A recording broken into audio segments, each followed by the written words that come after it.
Hey, this is the SmoothQ smartphone stabilizer. We're going to go through a quick video on how to demonstrate and use the SmoothQ smartphone stabilizer and how to build the GoPro attachment, everything you need to rent out, and attachments you can rent out to go with the SmoothQ smartphone stabilizer. We're going to go through some applications, some features on the app that you can use, and the general functions of how to use the SmoothQ smartphone stabilizer.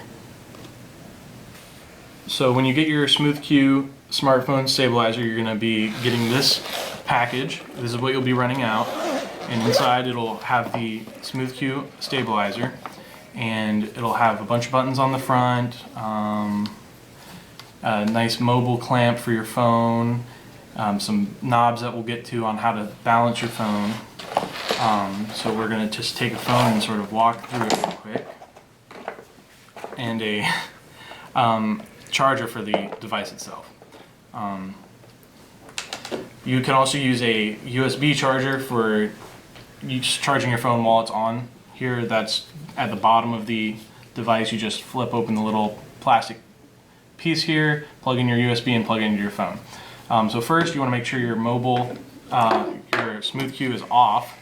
You just want to slide your phone into the mobile clamp and slide it all the way down so that it sits firmly inside the mobile clamp. And then after that, you hold the power button for 3 seconds. It's this red button. You hold it for 3 seconds and the lights will flicker and it'll turn on, and it'll sort of try and figure out where even is for it. So right now this one's pretty even. It needs to sort of straighten out a little bit. This needs to be, so here we're going to have a balance problem. So what we're going to do is turn off the device by holding for 3 seconds on the power button, and we're going to open the balance knob here, and we're going to loosen it so that we can extend the arm a little bit, and then we're going to tighten it back up to make sure that it's nice and firm, and then we're going to turn it back on again once it's in a longer position.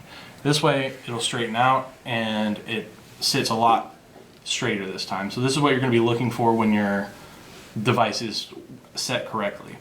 From here, there's going to be buttons on the front. You're going to have a mode button, a joystick, a focus button if you're using the app, and your power button. So for the modes, the first mode that you'll be put into is a pan mode. So what that does is it'll stay horizontally locked where it's at, the phone will. But you will be able to use the axis to look up and down using the joystick pointing up and down. What the pan mode will do is when you turn, the phone will follow the direction of the handle. So if you're turning to the right, the phone will turn to the right slowly and smoothly. Again, you can go up and down with the joystick if you want to change that, but if you look down, the phone will stay pretty horizontally locked on the direction that it's filming. If you press the mode button one time, you'll get it into a locked position where no matter how you turn the handle, it doesn't want to follow the handle at all. So it'll just stick on a locked mode pointing one direction. For the final mode, you have a pan full mode where when you pan any direction, it'll follow it. It'll still lock horizontally, but what this allows you is your joystick can now turn it so that it goes left and right on its own if you want it to. Also still gets the up and down using the joystick. Hitting mode again returns you to the pan tilt mode, and it's back to the original tilt. So it's alright to use have your holding onto the handle, and setting the handle down will be fine. It'll take care of itself. But if you grab by the top part, the arm, and you let go of the handle will just spin out of crazy, and you'll lose sort of how your phone is stabilized, and it'll sort of auto turn off. It's still on Bluetooth connected, but it's just not stabilizing anymore. So to fix that, you just have to reset by turning it off and turning it back on again. So the big thing to remember is to not just let go of the handle, because the whole stabilization, it matters about being held on the handle. So just keep the handle nice and firm, somewhere stable, and the rest of the stability will take care of itself. So the other issue, we could put a monopod at the bottom of that. Yeah. So lift it up and show the port on that. If you have a monopod, you can screw it into the bottom here, so you can use another device to sort of extend the handle, or use as like a tripod to hold it even more steady if you want to do a like long-term time lapse or something.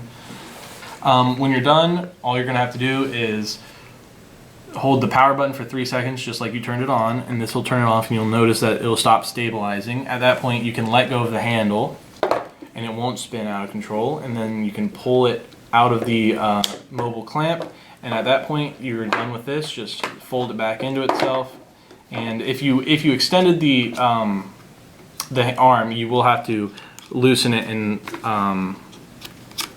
push the arm back in, just so that it fits back. Other than that, you're good. You can just put it into your case whenever, and you're all done. So we'll go over here to the app. Can you set your phone all the way down so we can see it? Yeah. So there is an app that you can use for the stabilizer. It's called XiPlay. You can find it in the App Store. You just open it up, and it'll first off just run the little logo, and it'll come up with connect to device. At that point, you're going to want to have your device on. When you have the device on, it'll have this little mark up here, this blue beep that's looking for a device with Bluetooth. When you do that, you just click connect to device, and it'll automatically connect to the first device. Once it gets connected, it'll show you a screen, and obviously that screen is just the recording. And from there, there's a few things you can do, but the most important one that people might want to see is there's a button down here in the bottom right, which is the connection to the device, and you can switch from to joystick mode. From here, you can use this to switch the modes if you have like a GoPro or something, some other device attached, or you have another phone attached. You can click around here and switch which device you have, and then use the joystick just like you would use the joystick on the device. In this app, you can use recording. If you have it on here, you can press the recording button on the device, the little red button, and it'll start recording, or take a picture if it's in picture mode. But if you have it in recording, you can turn it on to start recording. Yeah, so the other What about the follow function? The follow function is you press this button down here, bottom left. It's this really small button. You click on it, and you sort of mark something in red that you want to follow, and the phone will find it. And then when you move your phone, it'll follow it around, making sure that's the center of the frame. You can't be doing like huge, fast sweeping moves, but as long as you're doing nice slow moves, it'll smoothly move around following whatever the marked target is. As long as it's visible, it will follow it. And when you want to exit it, you can just press the button again, and it'll exit out of it, and it'll go back into the mode that it was in. The only other important one was the joystick mode. So you just hit that button in the bottom right, hit joystick, and when you're controlling something else, you can just use the phone to go through the modes and use it as a joystick apart from the. And this example would be where we would put a GoPro on there, and then your phone could control. Yeah, so if you had a GoPro on here, you could use your phone away from the device to sort of point away. This would also be like if you had this station somewhere and you want to use like the joystick to move it while you're like in frame or something. Right. So if you want to use it from a distance, that is another way to do it. If you want to use a GoPro attachment with this, you'll need to rent out a GoPro attachment and a GoPro. The GoPro attachment will just be a small metal piece with some screws and a bar that will hold the GoPro in place. And then you'll need a GoPro, which you'll just come in one of these boxes. You open it up, you have the GoPro. For setting it up in this, you'll need to take the plastic casing, protective casing off. So you'll just snap it out, open it up, take the GoPro out, and lay it with the camera facing out from the inside of the attachment. From there, you'll take your bar and your golden screws, and you'll put the bar over top of the GoPro, and then you'll take the screws and come from the back side of the attachment, and there'll be like a little horizontal like hole that you can go through. And the important part here is that you just get both of them up through those holes so it comes through the backside and has something to hold on to. You take that and you'll screw them into the bar, and the idea is that you screw it nice and tight to keep the bar in place. It doesn't matter too much where on the GoPro it is, as long as it's tight. I would suggest probably not covering any of the buttons with it or the screen with it. You just take this and screw it in. And once you have it fully screwed in and you're comfortable with how tight it is, you can use it just like you would use your phone on the stabilizer. So you get it nice in there and it comes across. The bar doesn't have to be straight, but try and keep it nice and tight. That's the most important thing, is that it's tight. You slide it in just like a normal phone.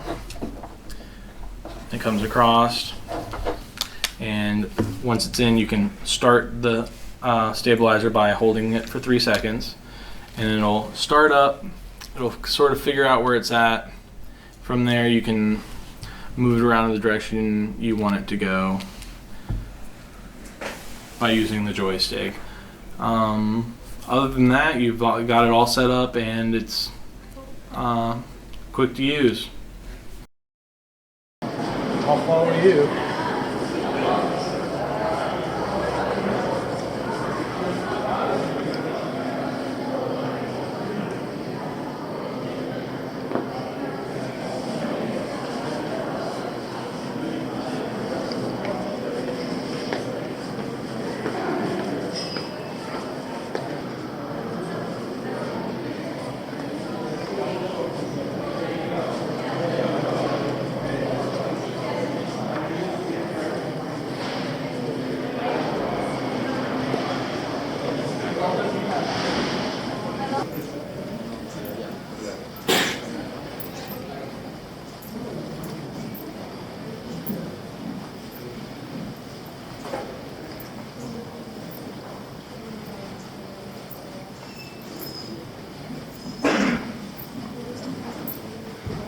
Yeah, so there, literally